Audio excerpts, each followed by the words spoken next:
साथियों, आज मेरे लिए ये एक महत्वपूर्ण दिन है, जिस दिन की संभवतः शायद मैंने कल्पना नहीं की थी। कभी मैंने आज तक ये नहीं सोचा था कि हाजीपुर लोकसभा का प्रत्याशी बनने का सौभाग्य मुझे मिलेगा। बचपन से अपने पिता का हाथ थामकर आप लोगों के बीच आता रहा। जब संभवतः शायद राजनीति का राह भी नहीं जानता था, तब मेरे नेता, मेरे पिता हाजीपुर का नाम जरूर सामने आया। हाजीपुर आज देश में ही नहीं, दुनिया में जाना जाता है तो आदरणीय रामविलास पासवान जी की वजह से। और रामविलास पासवान जी अगर आज भी देश में, दुनिया में जाने जाते हैं तो वो हाजीपुर की महान जनता की वजह से है। जिस तरीके से दो बार रिकॉर्ड मतों से आपने मेरे नेता, मेरे पिता को जिताने का काम किया, मैंने कभी नहीं सोचा था कि एक ऐसा दिन है जब मेरे पिता इस दुनिया में नहीं। खुद मुझे यहाँ आना पड़ा और ये हिम्मत, ये साहस भी आप ही लोगों ने दिया। मेरे पिता के जाने के बाद आप सब ने मेरा पिता बनकर, मेरा भाई बनकर जिस तरीके से मुझे अपना प्यार, आप लोगों के बीच आया। मेरा रिश्ता आप लोगों से कभी भी एक संसदीय क्षेत्र और एक सांसद का नहीं हो सकता। मैं आज भी और हमेशा आप लोगों के लिए वही रामविलास पासवान जी का बेटा बनकर ही रहूंगा। आप सबका बेटा, आप सबका भाई बनकर रहूंगा और यही भूमिका में अपना जीवन यहाँ पर समर्पित करना चाहता हूँ। मेरे पिता के जितने अधूरे कार्य बाकी रह गए थे, ये वादा आप लोगों से जरूर कर जाता हूँ कि आप लोगों को चिराग पासवान, आदरणीय रामविलास पासवान जी से 2 कदम विकास के कार्यों में आगे ही आप मुझे पाएंगे। मेरे प्रयासों कहीं आप लोगों को कोई कमी नहीं लगेगी। एक ईमानदार कोशिश कर रहा हूं और उम्मीद करता हूं कि आप सबका साथ, आप सबका आशीर्वाद मुझे मिले। मेरे पिता पर मुझे गर्व होता है जब आज भी उनके जाने के बाद लोग उनको जिस सम्मान के साथ याद करते हैं। मेरे पिता जब तक जीवित रहे, उन्होंने हाजीपुर के लिए, बिहार के लिए, देश भर के लिए हर संभव प्रयास किया कि कैसे उनका क्षेत्र, उनका प्रदेश विकास की राह पर आगे बढ़कर मुख्य धारा के साथ जुड़ सके। जब उनका स्वास्थ्य खराब था, उन्होंने अपने स्वास्थ्य की चिंता ना करते हुए तब भी समाज के एक बड़े वर्ग की वो चिंता करते रहे।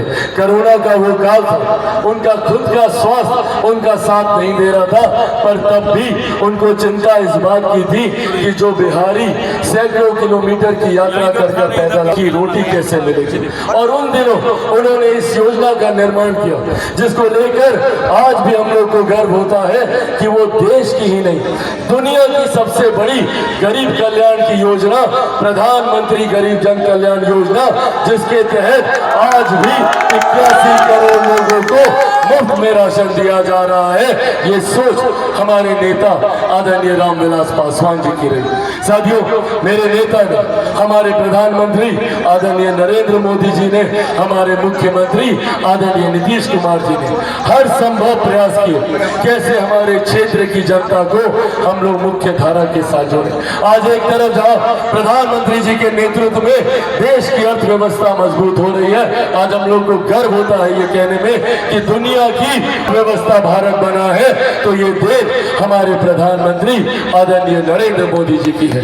जहां देश में अर्थव्यवस्था मजबूत हो रही है तो वहीं हमारे मुख्यमंत्री जी के नेतृत्व में बिहार में भी आर्थिक मजबूती हाल फिलहाल के आने वाले वर्षों में और मजबूती से हम लोग देखने का हम लोग काम करेंगे। साथियों, आज की तारीख में जहां देश में 3 चरण के चुनाव हो चुके हैं, इन 3 चरण के चुनाव ने एक बात स्पष्ट कर दी है कि जब 4 तारीख को ईवीएम मशीन खुलेंगी तो हमारे मौजूदा प्रधानमंत्री आदरणीय नरेंद्र मोदी जी तीसरी बार देश के प्रधानमंत्री बनने की शपथ लेने जा रहे हैं। उसमें कहीं कोई संदेह नहीं।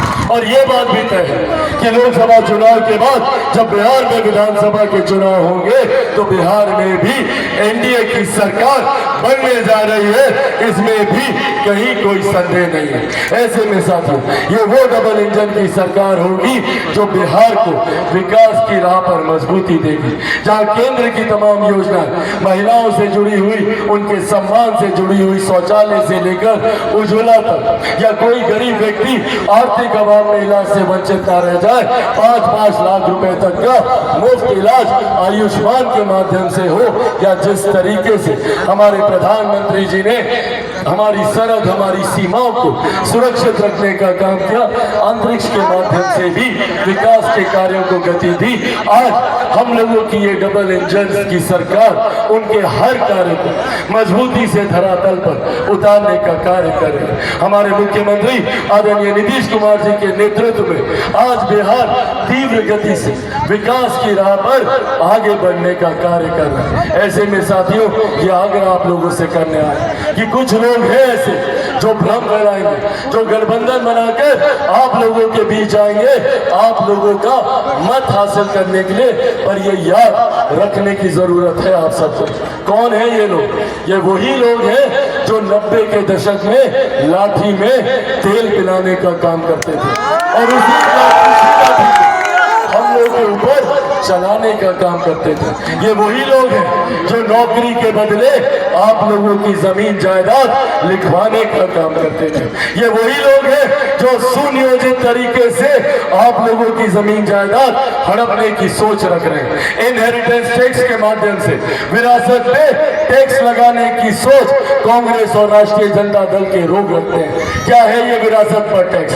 आप लोगों की जितनी संपत्ति है, जितनी जायदाद है, गरीब किसान की छोटी जमीन हो या गरीब मजदूर की थोड़ी सी संपत्ति या हमारी माताओं बहनों का गहना जेवर जो भी हो, उसका 55% हिस्सा कांग्रेस और राजद के लोग अपने खजाने में भरने की नीयत के साथ इस योजना का निर्माण कर रहे हैं। इसीलिए साथियों, ये आग्रह करने आया, जहां एक तरफ आप लोगों की जमीन जायदाद ये लोग लूटने की सोच रख रहे हैं, तो वहीं दूसरी तरफ प्रधानमंत्री जी, मुख्यमंत्री जी आपको गरीबी रेखा से बाहर निकालने का काम कर रहे हैं। एक तरफ जहां हमारे प्रधानमंत्री जी ने तमाम विवादित मसलों को हल करने का काम किया, धारा 370 की बात हो या जिस तरीके से आज आप लोग टेंट के नीचे बैठे हैं ना, ऐसे ही 5 साल से रामलला टेंट के नीचे विराजमान थे।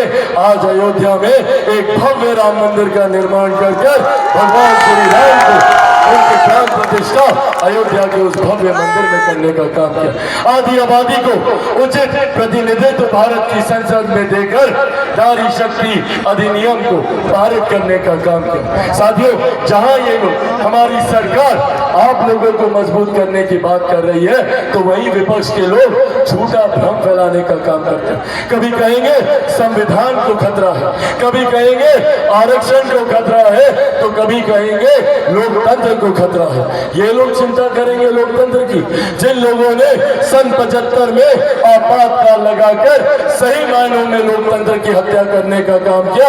आज ये लोग लोकतंत्र की चिंता करते हैं। साथियों, आज मैं मेरे नेता, मेरे पिता आदरणीय रामविलास पासवान जी की कर्म भूमि पर खड़ा होकर उन्हीं के संघर्षों की कसम खाकर आप लोगों से ये वादा करके जाता हूं कि जब तक चिराग पासवान जिंदा है, ना संविधान को कोई खतरा है, ना आरक्षण को कोई खतरा है।